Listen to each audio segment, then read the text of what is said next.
La colère, c'est comme une tempête. Il y a plein de vagues, il y a plein de vent en toi, ça bouge, c'est désagréable, tu as le mal de mer peut-être. Mais si tu as une méthode que tu peux suivre, alors tu vas y arriver.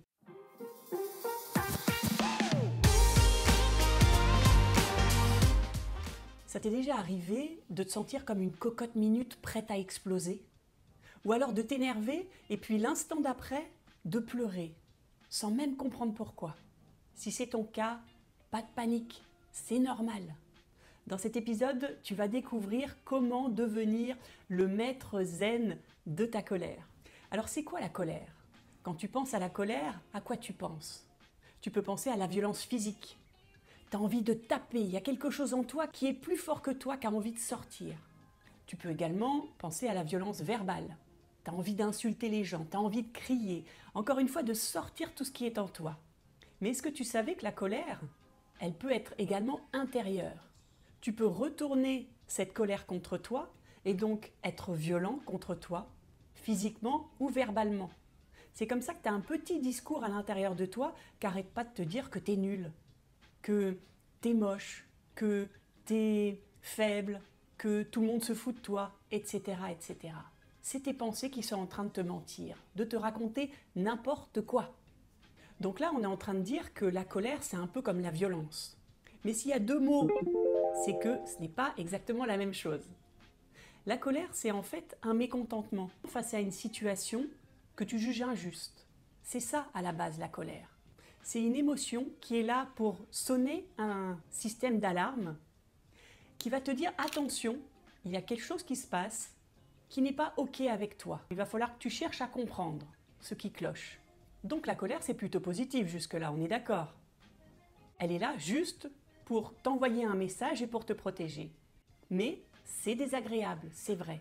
C'est une énergie tellement puissante qui se déclenche à l'intérieur de toi que tu ne sais pas comment la gérer. Et la colère, elle devient problématique justement quand on ne l'exprime pas, au bon moment, à la bonne personne. Et c'est là où ça devient une cocotte minute. Parce que tu enfouis ta colère, tu te dis « Non, ça va, c'est pas important, je me calme ». Tu vas faire ça plusieurs fois, et la pression, elle est en train de monter dans ta cocotte minute. Donc ça boue à l'intérieur de toi, et à un moment donné, paf, ça explose. Et ça explose, pas à la bonne personne et pas au bon moment. Et c'est là que tu peux avoir envie de pleurer, que tu te dis « Qu'est-ce qui se passe avec moi? Je ne suis pas normale. Pourquoi je me suis énervée contre cette personne? Elle n'avait rien fait. Elle a juste dit un petit mot qui n'était pas agréable et je me suis enflammée. » Imagine que tu es un ballon qui est souple. Quand quelqu'un va te faire quelque chose qui va t'énerver, c'est comme si le ballon prenait un impact et se déformait. Eh bien ta colère, elle va juste te permettre de retrouver ta forme, de repousser les limites de l'autre, de lui montrer qu'il y a des limites et qu'il n'a pas le droit de faire ça. Ça, c'est une colère qui est bien gérée. Sinon, ton ballon, il explose. Il prend tellement de coups, qu'à la fin, il devient juste un bout de plastique. Est-ce que c'est OK pour toi? Mets en commentaire tes questions. Dis ce que tu penses, comment tu gères ta colère, quels sont tes petits trucs à toi? Et puis même, qu'est-ce qui te met en colère? Généralement, on a tous un truc qui nous énerve. Et est-ce que tu as remarqué que les gens mettent le doigt sur ce petit truc? Comme s'ils avaient un radar et qu'ils savaient que ça allait nous embêter. On dit généralement que quand les mots manquent, c'est là où on se met à taper, c'est là où on se met à crier, à insulter. Donc ta colère, elle devient problématique quand tu ne l'exprimes pas.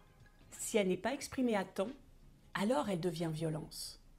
Mais la colère, à la base, c'est pas de la violence. On est d'accord sur ça? Donc pour résumer ce qu'on vient de voir, la colère, elle est positive quand elle est présente en toi à juste dose. Elle devient problématique quand tu ne l'exprimes pas à temps et c'est là où elle se transforme en violence. C'est là où elle peut poser problème parce qu'elle va te faire du mal et elle va faire du mal aux autres. Donc c'est le moment d'être doux avec toi, de te dire c'est OK. Si je suis en colère, c'est positif, je viens de l'entendre. Alors maintenant, comment faire pour mieux gérer ta colère? La première chose à faire quand tu sens que la moutarde te monte au nez, c'est de mettre sur pause, de ne pas tout de suite réagir. Il faut que tu sois plus rapide que ta colère. Donc mets tout de suite sur pause, respire, compte jusqu'à 10 et ça va reprogrammer ton cerveau et le calmer. Ensuite, apprivoise ta colère. Tu viens de la reconnaître, c'est la première étape. Tu viens de la dominer même, donc félicite-toi. Dis-toi que c'est ok, que c'est normal d'être en colère, ne culpabilise surtout pas. Parce qu'on t'a peut-être dit quand tu étais jeune, il ne faut pas se mettre en colère, c'est pas bien, va dans ta chambre, tais-toi, arrête de crier. C'est parce qu'on n'a pas appris, nous, adultes, à gérer la colère de l'autre. Donc c'est désagréable quand il y a quelqu'un autour de nous qui est en colère. On ne sait pas. Donc on préfère l'envoyer dans sa chambre plutôt que de se poser, de parler avec lui et de comprendre ce qui a généré la colère. Donc ne culpabilise surtout pas. Dis-toi que c'est génial parce que tu entends ta colère, tu la reconnais. Ça veut dire que tu es en train d'entendre le système d'alarme et que tu vas pouvoir décrypter le message. Ensuite, tu vas ressentir ta colère. Ça, c'est le plus difficile parce que c'est pas agréable. C'est d'aller à l'intérieur de toi plutôt que de la laisser sortir sans rien avoir ressenti parce qu'on a peur d'aller ressentir les choses. Va à l'intérieur de toi et vois ce qui s'y passe. Vois la tempête intérieure qui est en train de se développer en toi. Ce n'est qu'une énergie, donc c'est ok, il ne va rien se passer, mais ressens cette tempête, ok? Et quand tu l'as ressentie, il va falloir juste te demander qu'est-ce que je peux faire là, maintenant, pour moi, pour me sentir mieux? De quoi j'ai besoin?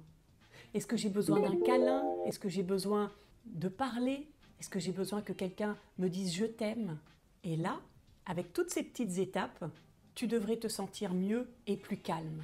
Bravo, parce que tu viens de dégoupiller une colère qui voulait s'exprimer. Ensuite, tu peux entraîner ta capacité à maîtriser ta colère. Va te défouler, va boxer, va courir. Fais le sport qui te fait plaisir juste pour te défouler, pour sortir ce trop-plein d'énergie. Le sport, c'est super important. Mais si vraiment tu n'aimes pas ça, tu peux aussi utiliser ta créativité. Si tu dessines, tu peux dessiner ta colère. Si tu préfères la musique, tu peux jouer un morceau qui exprime ta colère. Tu peux danser ta colère. Tout ce qui te met en mouvement ou qui te permet de créer, c'est bon pour extérioriser ta colère. C'est ok pour toi ? L'étape que je viens de te proposer, ça va t'aider à transformer cette énergie que tu juges négative, qui ne l'est pas, rappelle-toi, en positif. Tu vas en sortir un super beau dessin, une super belle danse par exemple. Mets en commentaire, quel est ton truc à toi? Qu'est-ce que tu penses que tu vas faire pour extérioriser ta colère? C'est quoi ton petit talent là que tu veux expérimenter? Et la dernière étape, c'est de l'exprimer, vraiment, à quelqu'un d'autre. Et c'est mieux de l'exprimer à la personne qui te pose problème, qui t'a mis en colère. Comme tu t'es calmé, tu vas pas lui envoyer des insultes à la figure. Tu vas lui dire ce que tu ressens. Rappelle-toi, tu as ressenti ta colère. Donc plutôt que de lui dire « tu as fait ça, tu es nul, je veux plus te voir », dis-lui « j'ai ressenti ça, ça m'a fait ça ». Et tu vas voir que tu vas créer des relations plus apaisées, que l'autre va t'écouter. Alors que si tu t'énerves contre lui, il ne va pas t'écouter. Va dans ta chambre. En Finlande, ils ont fait une super expérimentation, je trouve, dans des écoles. Ils ont créé des moments de médiation. C'est quoi la médiation? C'est quand deux personnes qui sont en conflit se parlent en présence d'une troisième personne. Cette troisième personne, elle n'est pas là pour dire tu as raison et tu as tort.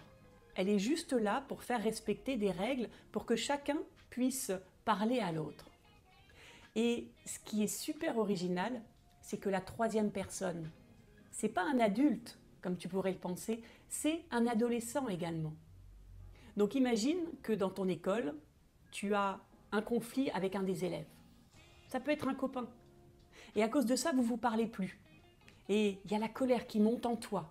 Et petit à petit, tu sens que la violence vient. Est-ce que tu ne peux pas demander à une troisième personne de créer cette médiation et d'exprimer à l'autre ce que tu ressens. Et l'autre va t'exprimer sa version également.